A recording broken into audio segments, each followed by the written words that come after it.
Allora Francisco, poi oltre all'evento di sabato sera 18 agosto, la mostra resterà visitabile mi pare domenica anche lunedì, e ci dicevi che in autunno succederanno ancora delle collaborazioni con Sartoria Poetica. Assolutamente sì, noi speriamo che il pubblico di Chioggia apprezzi il lavoro che loro fanno, sia nel campo della sartoria ma anche proprio nell'aiutare le persone a trovare il proprio stile nel vestire e nel giocare con i colori.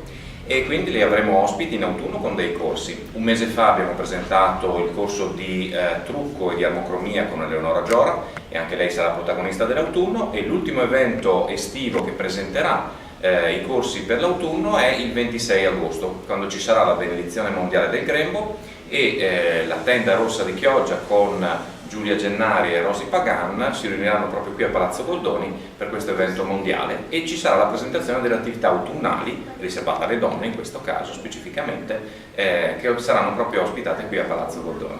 Grazie ancora. Grazie a voi. Grazie.